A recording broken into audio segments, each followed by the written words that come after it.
Today's sermon you guys have been asking for a while, and we are now there.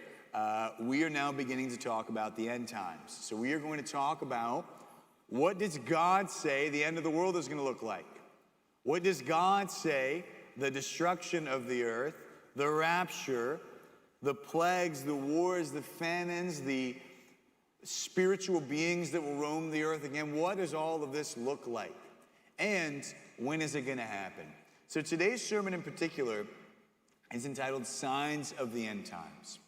Jesus actually lays out for us, these are the signs that you should be ready, that the end of the world could be at any moment.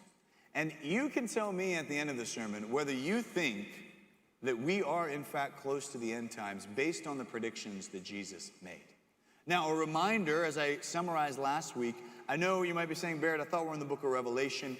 Why are we in the book of Matthew? Well, we will be referring to the book of Revelation often. We'll also be referring to the Old Testament because the Bible is written by one author, God. But he writes it over the span of over 1,000 years in 3 different languages through dozens of different authors, and yet there is this interconnectivity of the Bible. What I mean by that is if you go on a Wikipedia page and you're scrolling and there's a name and it's highlighted blue, you could click on it and it takes you to an article about that. And then you can click on another highlighted link and it can take you to a year or an event.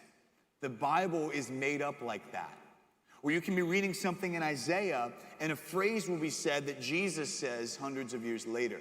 Or you can read something in Genesis and all the way in Revelation it's referring to something. And then the book of Revelation is referred to in 1 Thessalonians. And the Bible is interconnected and has this beautiful symmetry.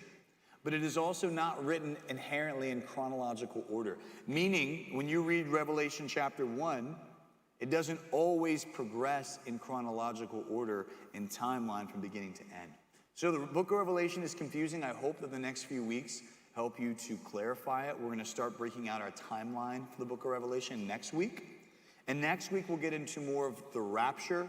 Next week we'll get into more of what will the last 7 years before the earth is destroyed look like. We're going to get into that in more detail. But now we're going to go through the prophecy, the warning that if you see these things, the end of the world is near. Be ready. All right? And so let's read here. Jesus is meeting with his disciples, and they do the thing that I would do if I was hanging out with Jesus. They start asking him questions.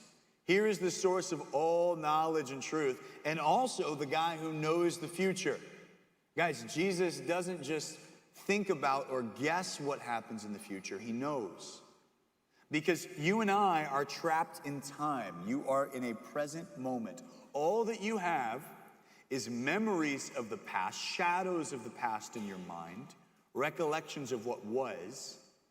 You have thoughts or anxieties or dreams or hopes of what the future might be, but those are unclear. And then you have an ever-present moment. You have the present, and this is all that you have. And me talking about Joey Chestnut and all these things are now the past and memories, and you can only go back to them in your mind. And so going forward, we need to remember, Jesus doesn't know the future because he's guessing or hoping.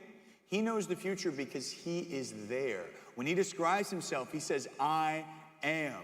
Meaning, before the foundations of the earth, I am.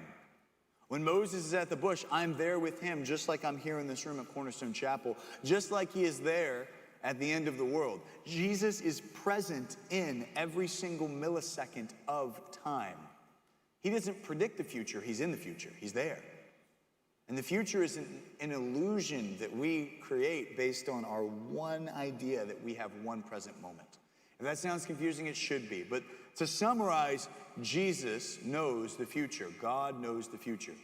All right? So let's read here, verse 1 out of chapter 24.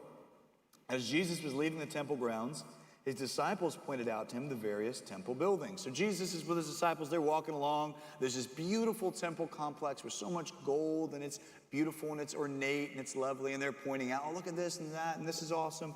And then Jesus just casually drops on them a prediction about the future, just casually. Check us out.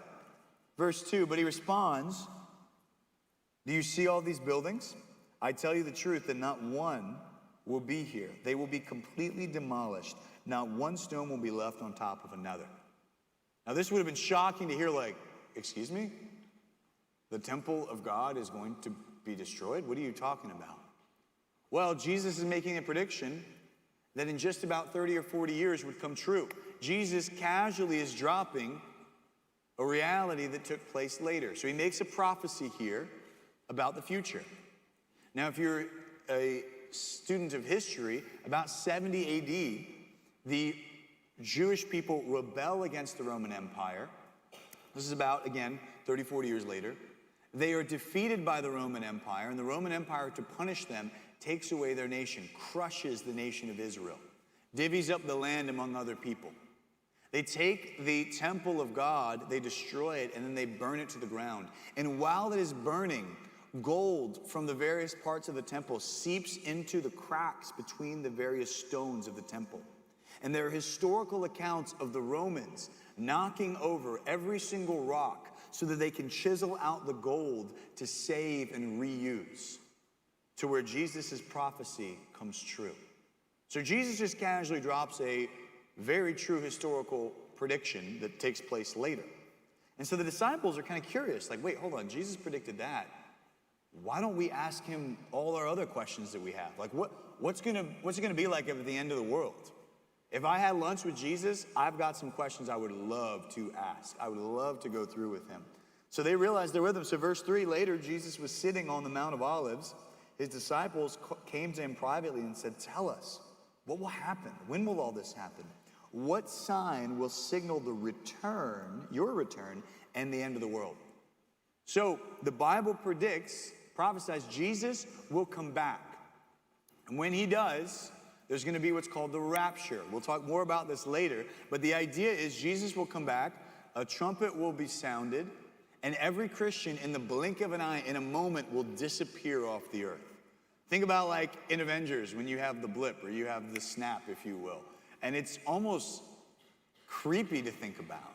It's almost terrifying, at least if you're left behind, to have so many people on the planet just disappear, all the problems and chaos that would cause. But that is then the beginning of 7 years that lead up until the end of the world. And we'll get into that more. But they are asking Jesus, how will we know that the rapture is close? And how will we know that the end is near? That the rapture will happen in 7 years? Like, how do we know? And Jesus begins to share. Verse 4. Jesus told them, don't let anyone mislead you. For many of you will come in my name, claiming I am the Messiah. They will deceive many. You will hear of wars and threats of wars, but don't panic. Yes, these things must take place, but the end won't follow immediately. Nations will go to nations against war, or nations will go to war against other nations, and kingdoms against kingdoms.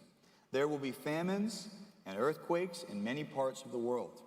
But all this is only the first of the birth pains, which more will come. Now pause here.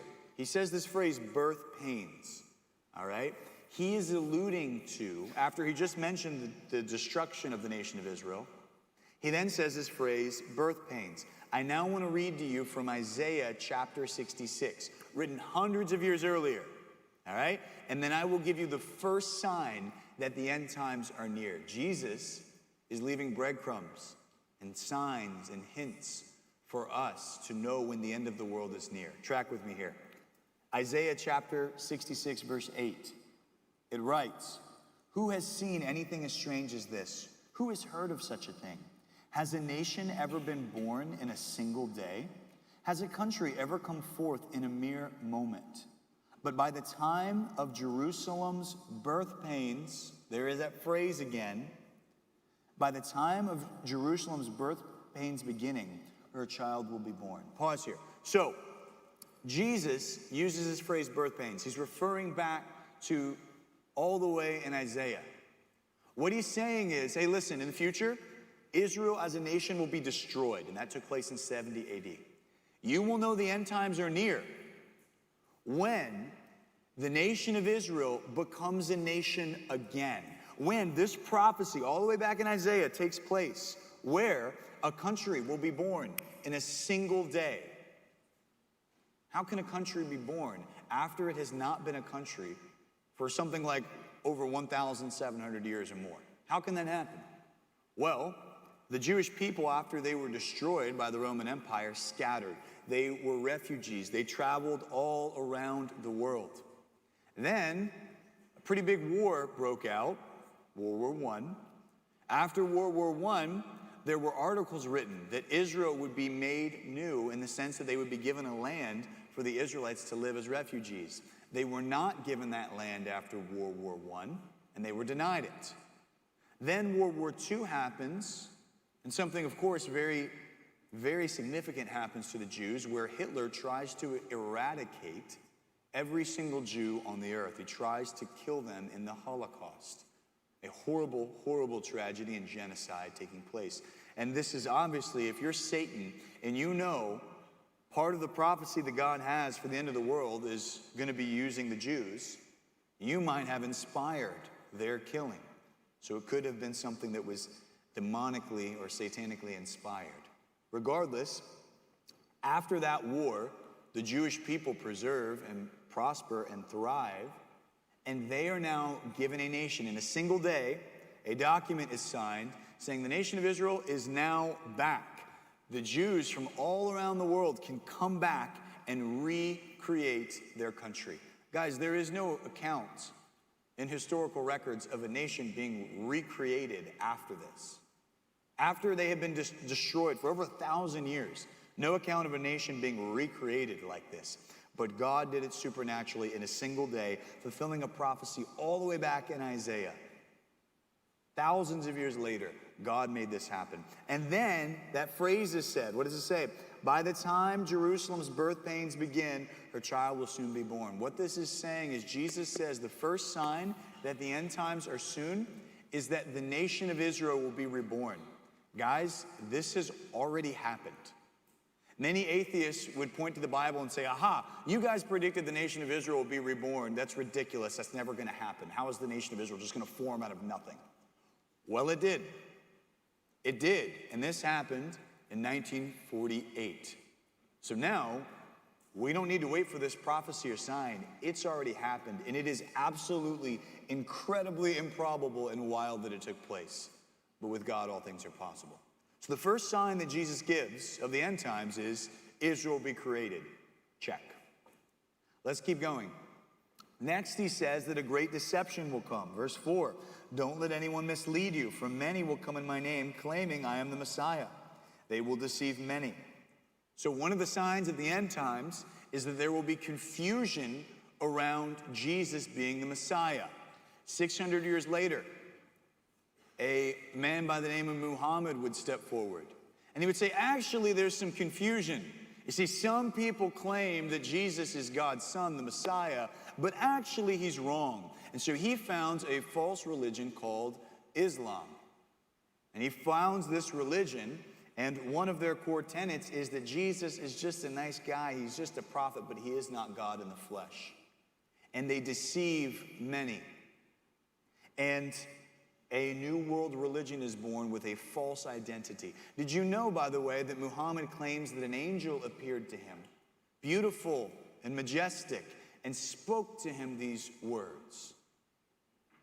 If that truly did happen, that he had a spiritual being appear to him, it was a demon masquerading as an angel, seeking in this moment to lie and deceive many.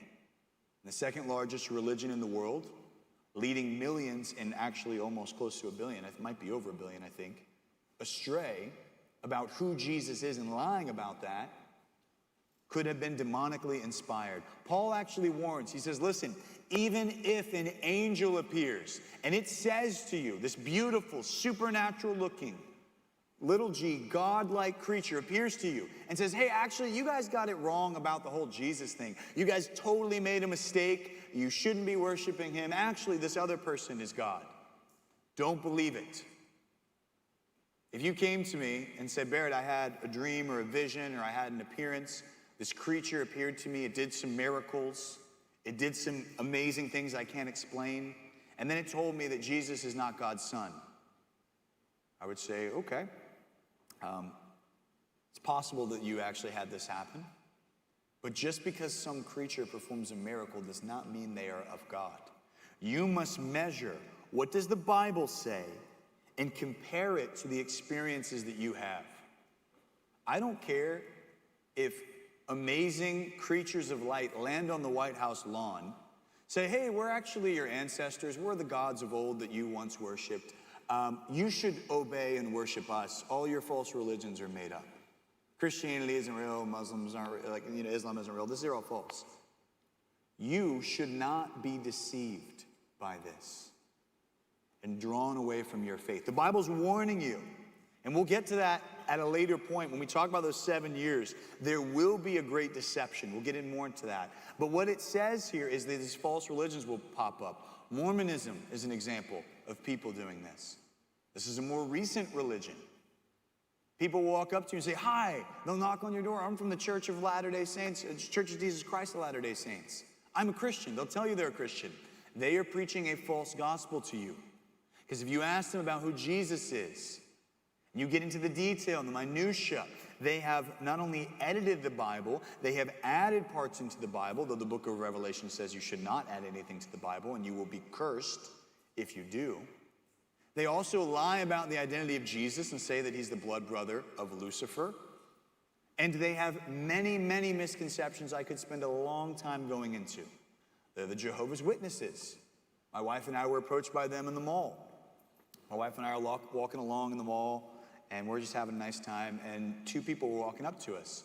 And we just got the spiritual ick. I told you about the gift of discernment of spirits. We just are like, whoa, something's about to go down. Something spiritually dark is coming towards us. And these people came up to us, these 2 ladies, and like, hi, we'd love to tell you about God. I'd love to tell you about Jesus. And I'm like, I love God. I love talking about Jesus. Let's talk.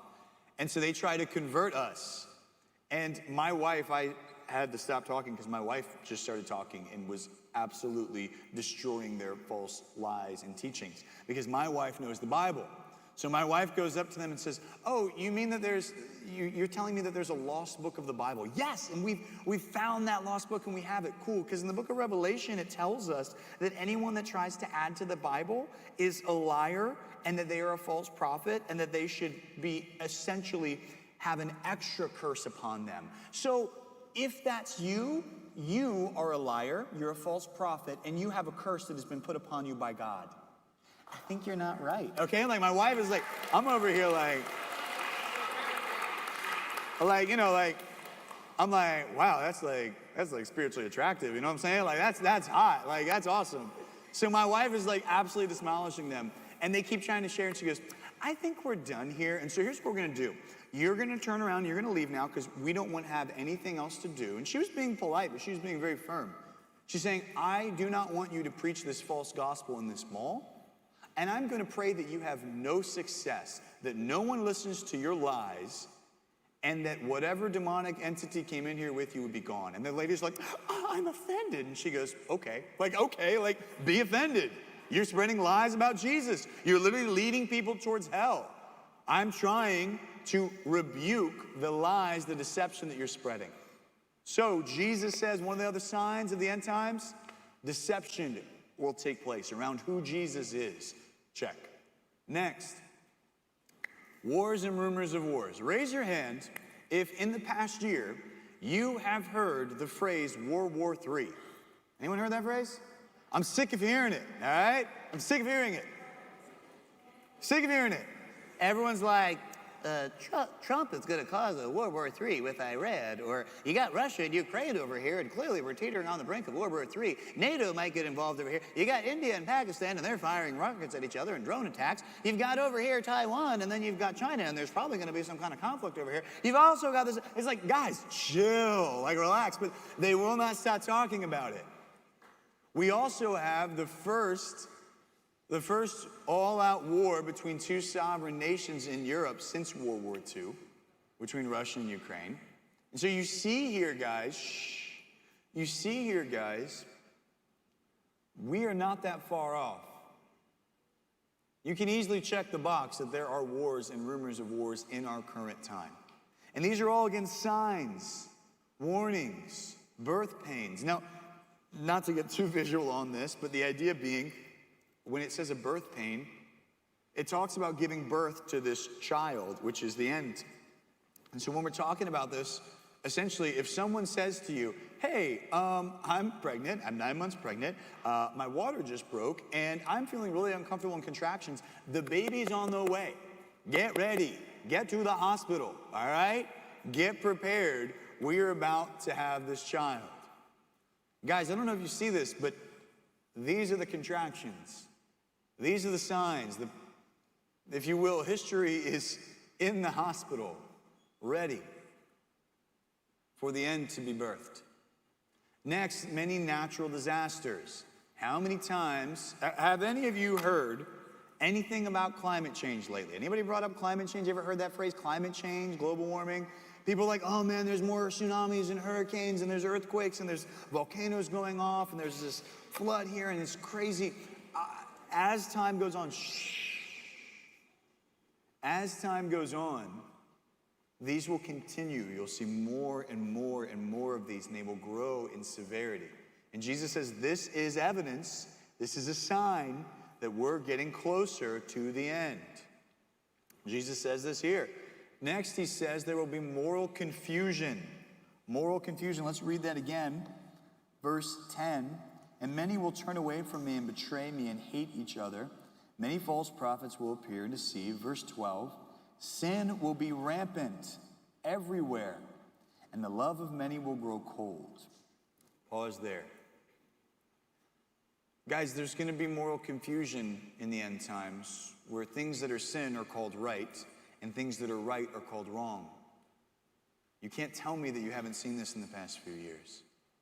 You're being told, by the way, if you say that there are two genders, that you are not only biologically wrong, but you are morally wrong. You are evil and wicked for even inferring that there are only two genders. You're being told lies about what we should celebrate. All last month was Pride Month, and people are parading and celebrating sin. They are saying, this is something to be celebrated, to be literally what? Proud of. This is something that we glorify.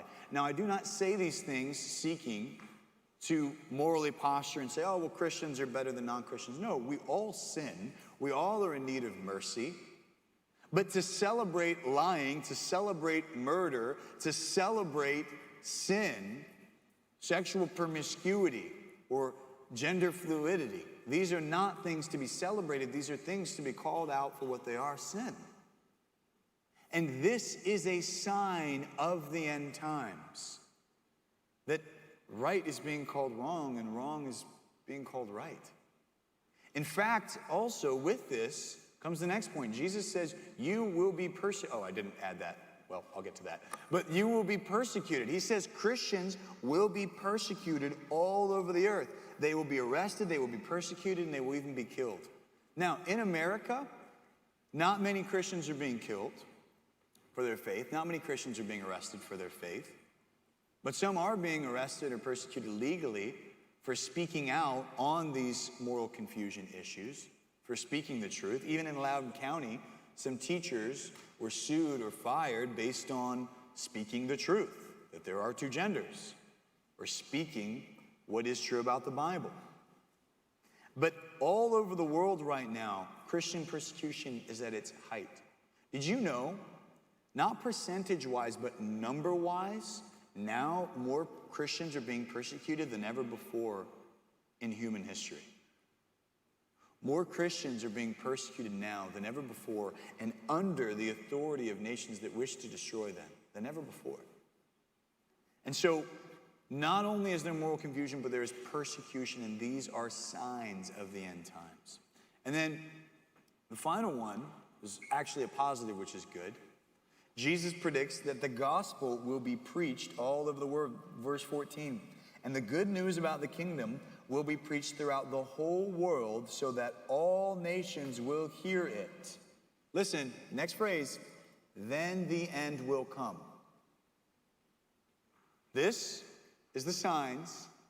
Last one, the gospel will be preached everywhere, then the end will come. Guys, listen. We have a YouTube account for the church, and it blows my mind. It's so cool to think about for our main church. I think we have like 420,000 subscribers, 100,000 subscribers. And something like 30 million. I don't even keep track. I can't keep track of how many views we have. We have people from so many different countries that are watching our sermons and listening. Guys, it has never been easier to read the Bible. You pull out your phone, you can get it in so many different languages. In fact, almost every language. It is so easy to access. It is so easy to preach the gospel. Our sermons are broadcast all over the world.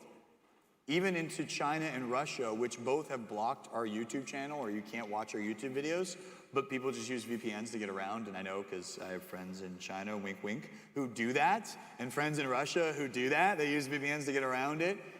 And so it has never been easier for the gospel to be preached, not only everywhere, because currently there are Christians everywhere on the planet, but also it has never been easier to translate. AI has its drawbacks and concerns, of course, but it also has made it very easy to translate the Bible into many different languages, to translate and speak to people from all over the world. Jesus is talking to a couple disciples, 12 dudes who are like, all right, cool, like, so the whole world will hear it? These guys didn't even know some continents existed. They didn't know certain people groups existed or languages existed. They could not conceive of the gospel actually being preached everywhere. We are at that time where the gospel can be streamed live to your little black box on your phone anywhere. That's amazing to me. But it shows that that prophecy is being fulfilled. You can check that box too. Guys, I want you to look at this list, and I hope that you are realizing the hour is near. Now, I will offer this caution, this warning, and I will also be careful. If you come up to me after the sermon and go, Barrett, when is the end of the world? Or you might be likely to be like, yo, Barrett, okay, I watched this TikTok, okay? And someone took the stars and they mapped out the stars and they drew a sphinx. Then they took that sphinx and they compared it to the sphinx that's in Egypt, okay? Then they did a deep dive into how many hot dogs Joey Chestnut ate, and they compared that to the number of verses in the Bible, and they added it up and they square rooted it and divided by 20, and they came up with July 28th of 2025 as the day that Jesus is coming back. That's the end of the world. Okay.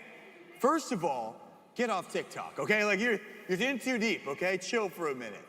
But please read them this next verse, which you can read yourself. Matthew 24, verse 36. Jesus says, however, no one knows the day or the hour when these things will happen, not even the angels in heaven or the Son himself, only the Father knows. If anyone claims to know the exact day or year or hour that Jesus is coming back, they are lying. They don't know. You can say to them, are you God? If they say yes, you can immediately disregard listening to them because they're either a liar or the Antichrist, or they're crazy and wrong. You don't need to listen. So please do not get sucked into any false teachings about what the end of the world, when it will be, no one knows. However, here should be your takeaway. It's soon. It's soon. Now, soon could be relative because God thinks in different ways than we do. But it could be at any moment, especially considering that the rebirth of Israel has taken place. That was the only lingering one, because you could say these other ones are happening in a lot in different history, but I would argue that the first and the last ones on this list show that the end is near. Why? Because the gospel has not always been preached everywhere as easily as it has since the creation of the internet, and the nation of Israel was not reborn until 1948. So now, guys, listen, please. Please be ready. Please be prepared. Please take the knowledge that I'm preaching to you and speaking to you and now apply it. Here's 3 ways. First, stay ready. There's a story of an army vet that had been in for a while, and he had a new group that he was with that were young and unprepared. And their commanding officer came into the room and said, suit up, we're going out, get your gear ready and get in line. And the soldier didn't move. He stood at attention. All the other guys are hurrying about, getting their bags packed, loading their magazines, making sure the night vision is ready. They're getting ready for the mission. He doesn't move. His commanding officer goes over to him. Are you disobeying a direct order? And he goes, no, sir. Well, why aren't you getting ready? He goes, I stay ready. My bags are packed. Every magazine is loaded. My weapon right now is loaded, and I'm ready to go at this very second. He stays at a position of I am ready at any moment to fight. He doesn't stop being in that place. You see movies where people are about to meet their death, and they're suddenly praying to God.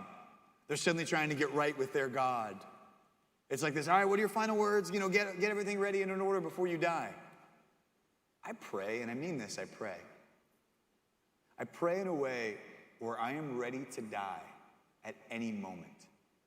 If someone were to come up and say, your life is ending, talk to your God, be at peace, I want to live in a way where I can be like, I'm already ready. Take my life. You see, I don't need to do any work to be ready to die because Jesus has already done that work. Those of you that were at camp, the 63 that got saved, you are ready. Now, we do want to be constantly living for righteousness, constantly seeking to repent of our sin and live in a good standing. But if daily you are striving to have that relationship with Jesus, right, seeking to be in good fellowship with him, you're like, I'm ready, I'm good to go. Whenever that moment comes. Because listen, the rapture will happen in the blink of an eye. Are you ready for it? Are you prayed up? Have you confessed your sin to Jesus and put your faith in him? Listen to what it says here in verse 40. Verse 39. People don't realize what's going to happen didn't realize what was going to happen until the flood came and swept them away. That is the same way it will be when the Son of Man comes. 2 men will be working in the field together. One will be taken, one will be left. 2 women will be grinding flour in the mill, and one will be taken and one will be left. So too you must keep watch, for you don't know what day the Lord is coming. I remember one of the scenes in the Marvel movies that jarred me was when there's this dad and he's hanging out with his family and they're all just there. And then the snap happens and the blip happens if you've seen the movies. And I don't want to give too much away, but the idea being his family just disappears. And it's eerie, and it's uncomfortable, and it's creepy, and it's chaos. That is what Jesus warns will happen. Now, every other prediction that Jesus has made has come to pass or is pending. Just as certain as Jesus says these buildings will be tumbled and the nation of Israel will be scattered, and it happened, so too, one day, the Christians of the earth will disappear. Will you be among them? Stay ready. Become a Christian if you have not. Embrace the love and mercy and forgiveness that Jesus offers to you. And you can be ready by simply doing this, praying and saying, God, I believe in your son Jesus. I believe not the lies about who Jesus was, but that he is God's son, that he is fully God and fully man, and that he died for my sins and rose again. And I ask him to forgive my sin. I repent of my sin. I'm not perfect. I ask him to forgive me.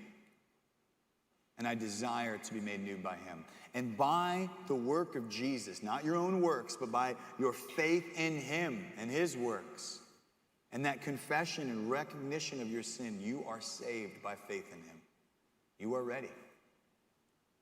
Now, the next result of this should be that you should help others to become ready. Preach to people like you know what's coming. If you knew, I remember a couple years ago, there was this huge tsunami that washed over part of South Asia. And there were some scientists that were on a beach, and I remember seeing a video. I don't know if they were scientists, but there were some people who actually knew a little bit about the ocean. And there were tourists that they saw the ocean receding very dramatically. And all this dry land, these seashells are being exposed. You could see the ocean just almost like backing up and retreating. And the tourists were like, whoa, and they're getting closer, taking pictures, and they were leaning in. They're so curious. And these whoever they were, officials or whatever, were screaming, get to high ground, go to the hotel, get to the top floor, run. Why? They knew that because the water had receded so rapidly and quickly in a couple of minutes, that it meant that it was all being drawn back into a tidal wave that was about to crush the beach. And sure enough, the video continues, and you can see this wall of water coming, but by that point, it was too late, and it washed over those who had gone down to linger and to look from the shore and see what was going on and had not listened to the warning. I want to be at the top of that building safe, but I also want to be screaming, calling out. Salvation is here. You do not need to perish. The destruction is coming. It will wash over everything. You cannot survive. This is the firm ground that you will be saved upon and nothing else. Noah did it at the ark. The flood is coming. Repent.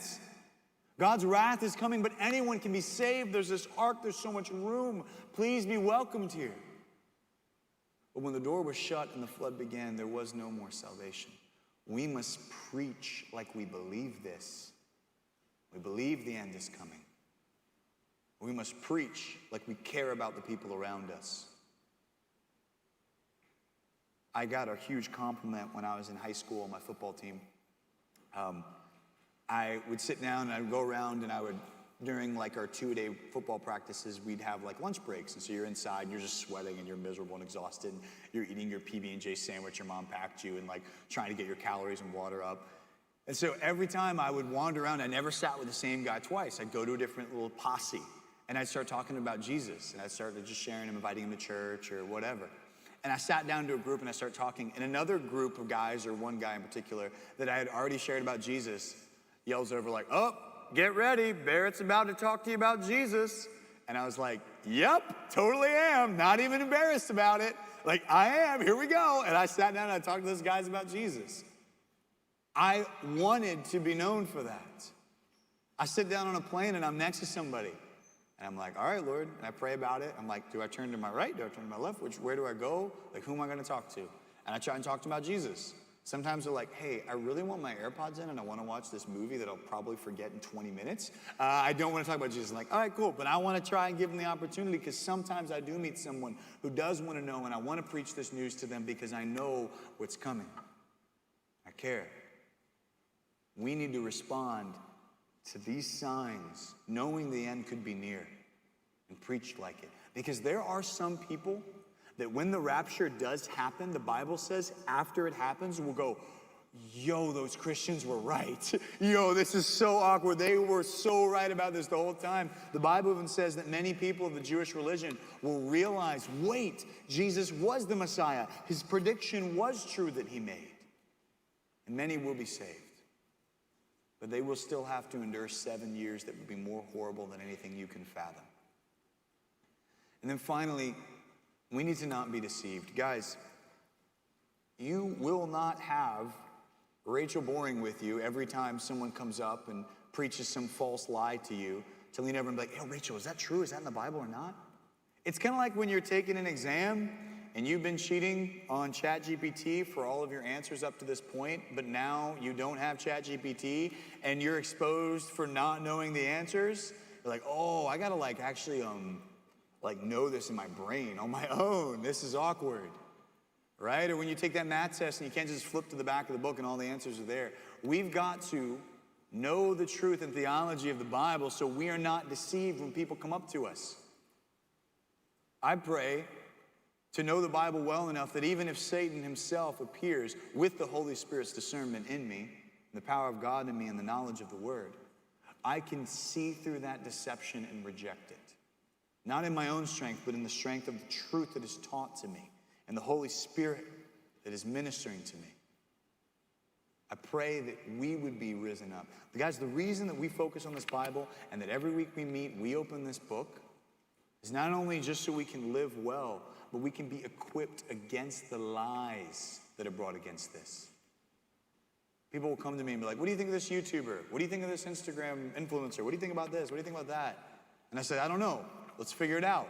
Let's compare them to this." Sometimes they say things that might measure up to the Bible, and sometimes they say things that absolutely are lies. Measure things to be right or wrong based on this book. And do not be deceived as such. So again, guys, the end is near. It could be anytime, any hour. We have checked all of these boxes. Jesus could return before you get to lunch today. any moment. And the end could be begun. And Jesus has already warned us, and his predictions have been very accurate, flawlessly accurate. No one knows exactly when it is, but we know that it is soon. And soon might mean 100 years, or soon might mean 100 seconds. But we need to stay ready. We need to make sure that we are preaching the gospel to anyone that will listen. And we need to make sure that we are not deceived by lies. All right? All right, guys.